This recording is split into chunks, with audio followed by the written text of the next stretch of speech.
Lorenzo Luengo, el Dios de nuestro siglo. Naciste en Madrid, 1974. En 2008 publicaste un libro que ahora estás corrigiendo otra vez. Se llama Diarios de Lord Byron, que publicará Galaxia Gutenberg. Has ganado un montón de premios.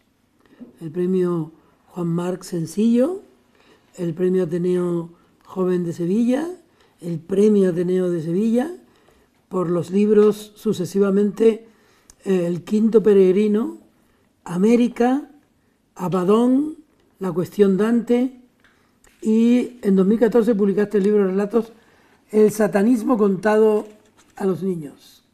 No está mal la biografía, ¿eh? No, no está mal. Habrá que hacerla crecer un poco todavía, me parece. Pero bien, la verdad es que bien. Lo harás. Y Lorenzo Luengo, el Dios de nuestro siglo, publicado por Seix Barral. Una editorial que responsabiliza mucho a un autor. Desde luego que sí. Y es una editorial en la que yo perseguía estar desde hace muchísimo tiempo. He seguido, yo creo que la trayectoria de Elena Ramírez desde hace mucho. Y gran editora. Una gran editora y bellísima persona. Me y encanta bellísima. estar, y bellísima ella. Me encanta estar cobijado por ella, la verdad es que te sientes muy cuidado. La conozco bien. Lo sé. Trabajó conmigo en Alfaguara. Una persona rapidísima y gran intuición. Quiero rendir homenaje a los editores. Sí. Y que apueste por ti significa también inteligencia editorial. Me alegra oír eso y la verdad es que el homenaje que debe rendirse a los editores yo creo que debería hacerse más a menudo. Apuestan mucho en un terreno ahora mismo a contracorriente y cuando se trata de apuestas como esta, por ejemplo, yo creo que con mayor razón, porque es un libro en el que se conjuga el placer de leer con la verdadera literatura. ¿Y por qué apostó por ti? Supongo que esa es una pregunta que podremos trasladarle a ella. Me imagino que por eso mismo acabo de decir, que la literatura no se encuentra tan fácilmente en los libros. Y eso yo creo que es algo que ha ido viéndose de una forma cada vez mayor en la literatura que se publica, en los libros que se publican. Y es un esfuerzo que creo que todo autor debe hacer, debe comprometerse con el significado de lo que han sido los libros hasta ahora, de lo que ha sido para una cultura y de lo que ha sido para unos lectores que han crecido con el talento ajeno para hacer crecer también el suyo. Dos mujeres me hablaron de este libro, Elena Ramírez y Palmira Márquez, que es tu agente. Sí, otra bellísima persona, y otra bellísima persona en todos los sentidos. ¿Por qué sintieron ellas ese entusiasmo inmediato? ¿Cómo fue ese flechazo? Pues... ¿Por qué? Quiero decir, reciben el libro y te llaman. ¿Cómo una editorial en la que tú, como le pasó a Muñoz Molina en su día, quisiste siempre publicar, cuando te llaman y te dicen, es Seix Barral, ¿qué sientes tú? Mucho orgullo y esa sensación casi de plenitud que se tiene cuando se ha conquistado una etapa en tu vida. No sabes si es solamente un pináculo o un posterior paso para llegar a ese pináculo. Para mí es la sensación doble de tener, por un lado, el respaldo de una gran editorial y, por otro, ese sueño cumplido que en realidad no es un sueño que se ha cerrado, sino un sueño que se abre para que tu camino se haga mucho más largo. Porque luego tienes que seguir escribiendo. Claro, hay que seguir escribiendo y hay que seguir haciendo las cosas bien. ¿Y cómo funciona en un escritor joven ese resplandor? ¿Te ha paralizado en algún momento? No. ¿O te ha responsabilizado más?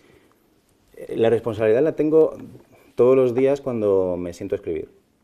Y es una responsabilidad con la palabra. Al final, el lugar donde estás significa muchas cosas. Significa posiblemente mayor vida literaria, mayor vida en las librerías, tal vez también un paso más allá que consiste en ser traducido. Pero la responsabilidad la tiene el escritor siempre que se sienta a madurar lo que va a escribir y a pensar en la primera palabra del día. ¿Y no tienes miedo, Lorenzo, a que este éxito en el recorrido te envanezca y te haga un escritor como otros, lleno de vanidad y de ego? No. ¿Seguro que no? No, segurísimo. ¿Lo prometes? Te lo prometo aquí mismo. Empieza tu libro de esta manera. Las noches no se portan nada bien con los vivos. Es un gran principio.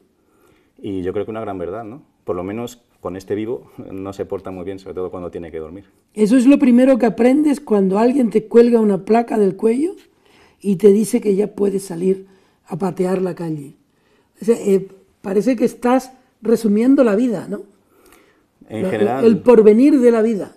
sí, sí, aunque sea una policía la que hable, en realidad es el comienzo de toda la vida. De hecho, este primer párrafo, que es un párrafo largo que me recuerda a algo que dijo Muñoz Molina, acabas de citarlo, cuando escribió El jinete polaco, que había hecho el primer párrafo más anti-Premio Planeta que se había hecho seguramente en toda la historia del Premio Planeta. En este caso yo he hecho un párrafo largo que condensa el comienzo de una vida, desde la oscuridad inicial hasta ese momento en el que, por decirlo así, la cámara gravita sobre los personajes y apunta a un territorio que es el mundo donde se tiene que desarrollar la acción, pero también toda la vida.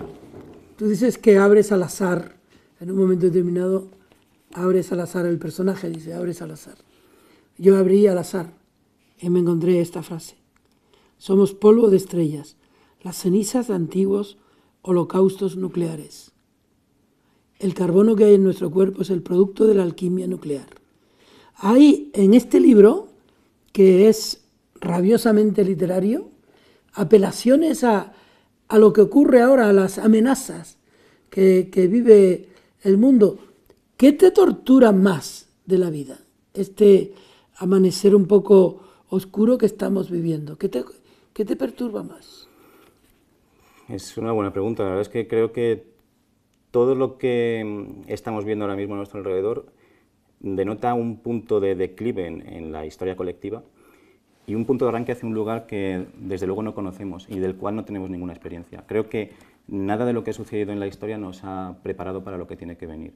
Me inquieta esa sensación de pesadumbre, de historia cumplida que tiene nuestra propia historia colectiva como seres humanos y esa sensación de final de especie que de alguna forma respiramos, no necesariamente en nuestra vida personal, sino en nuestra manera de relacionarnos con los demás, en nuestra manera también de escuchar el pálpito de la vida ajena.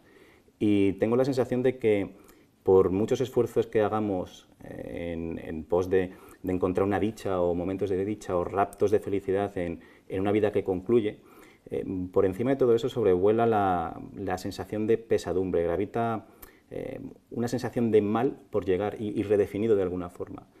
Creo que hemos conquistado una serie de libertades que ahora mismo de una forma inconsciente se están entregando y no hay nada más difícil de recuperar que las libertades que no hemos ganado y que entregamos fácilmente. ¿A qué libertades te refieres, por ejemplo? Todas en general. Yo creo que no hace más, solamente tenemos que mirar incluso nuestro día a día como trabajadores, como hermanos, como amigos, como padres.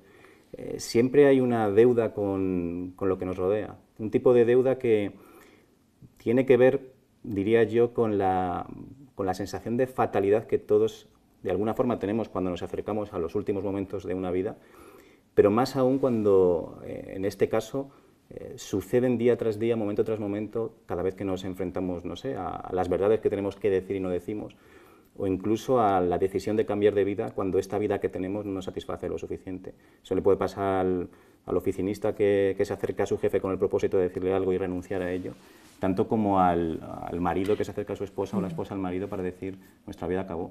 Y ese cumplimiento de una vida que todavía se prolonga de alguna forma y sobre todo de manera artificial, me parece que es la base de una nueva experiencia que no se ha conocido hasta ahora, por lo menos tal y como es. Y tu manera de decirlo, incluso tu manera de escribirlo, coincide en cierto modo con lo que hay en el último libro, Rendición, de Ray Loriga, que ganó el premio Alfaguara. ¿Tú crees que gravita sobre tu generación, aunque él es un poco mayor que tú, esta sensación de final de partida? Si lees a gente de mi edad o en torno a mi edad, la verdad es que hay de todo. Hay gente más optimista y gente menos optimista. Yo creo que los menos optimistas somos aquellos que hemos acumulado una experiencia que tal vez no coincide con la experiencia de mucha gente de nuestra edad. En mi caso en particular, pues las vivencias que tienes desde muy joven, que te obligan a lo mejor a salir de casa, a participar de una vida más adulta demasiado pronto, te hace llegar con cierta sensación póstuma a los 30, a los 35, Y puede ser que tengas una capacidad crítica de lo que te rodea mucho mayor que la que tiene el que ha estado cobijado por los principios o las convenciones de una sociedad. A esta edad te casas, a esta edad tienes unos hijos, a esta edad tienes una carrera que te lleva a las puertas de un negocio o de una empresa o a trabajar para alguien. Cuando no tienes eso, supongo que la sensación de precariedad es más cotidiana y, por tanto, también el anuncio de las cosas que pueden llevar al mal del día a día. Teniendo ese espíritu y teniendo esa formación que tú tienes, ¿por qué has escrito una novela? ¿Por qué no has escrito un poema? ¿Por qué no has escrito un ensayo? ¿Qué te lleva a escribir una novela? Porque yo nunca separo la poesía de la narrativa, ni siquiera del ensayo. Yo creo que hay un malentendido con la poesía y seguramente tú lo conoces muy bien porque empezaste escribiendo poesía. El malentendido es que el poema es un texto que se escribe en una página en blanco, generalmente no llegas al final de la página y las líneas tampoco ocupan todo el espacio. Y cuando estás en la escuela siempre tiendes a ver la poesía como algo que es pura estructura, pura forma superficial. Pero en realidad la poesía es el misterio de la palabra. Y misterio entendido incluso a la manera de Wittgenstein, como entendía el misterio. No es el enigma tiende a la solución, el misterio tiende a la profundidad. La palabra tiene que tender a la profundidad, el misterio tiene que ser parte de la palabra y la palabra parte del misterio. Y si eso no concurre en el texto escrito, sea un poema deliberadamente escrito como poema, o sea una novela, ni la novela ni el poema valen para nada. Yo en la novela, en esta como en las otras, siempre instilo la poesía. La poesía en su aspecto más formal, los ritmos, la prosodia, las rimas internas, pero también en la necesidad de esa búsqueda de misterio, buscar en el misterio de la palabra la consciencia de todos nosotros. Y aquí en este libro hay no solo el misterio de la palabra, sino el misterio del ritmo. Tú no renuncias en ningún momento al ritmo. Pero déjame preguntarte dos cosas más breves. ¿Qué te ha dado Byron para dedicarle tus 5 años? No sé si puedo ser breve respondiendo a eso, lo intentaré. No es en sí Byron solamente quien me lo ha dado, sino el siglo XIX y la certeza de que el siglo XIX ha creado un descubrimiento para siglos venideros. La poesía simbolista, por ejemplo, es el comienzo de nuestra historia literaria en el siglo XX y en el siglo XXI, y nos hace descubrir escenarios de nuestra consciencia que no estaban ahí hasta entonces. Y Byron forma parte de ese descubrimiento, aunque esté mucho antes del simbolismo. Tienes un título que es muy potente, El Dios de nuestro siglo. Si ahora tú tuvieras que resumir quién es ese Dios y cómo nos miras, cómo nos mira este Dios, ¿cómo dirías? El Dios de nuestro siglo en la novela es la mentira. Supongo que en nuestra vida cotidiana hay muchísimos dioses de nuestro siglo, pero el que los aglutina es la mentira. Y supongo que nos mira con suficiente orgullo, porque estamos siendo unos buenos hijos. Mentirosos. Sí, eso me temo. ¿Cómo ganaríamos la verdad? ¿Y qué sería la verdad? Buena pregunta también. No sé cómo ganaríamos la verdad, supongo que quitando de en medio los miedos que nos llevan a claudicar de las libertades de las que antes hablaba. Y lo que es la verdad, supongo que todavía nos quedan muchos trechos de iluminación por ver. El arte, la literatura, es uno de los caminos que nos llevan hacia ese sentido de la trascendencia que todos los seres humanos tenemos, si no, no existiría ni la cultura ni el arte. Y en ese camino hacia la trascendencia yo creo que los trechos de iluminación deben irse dando poco a poco. La verdad no sé cuál será, pero me gustaría conocerla algún día. Gracias, Lorenzo. Muchísimas gracias, Juan. Y suerte. Gracias.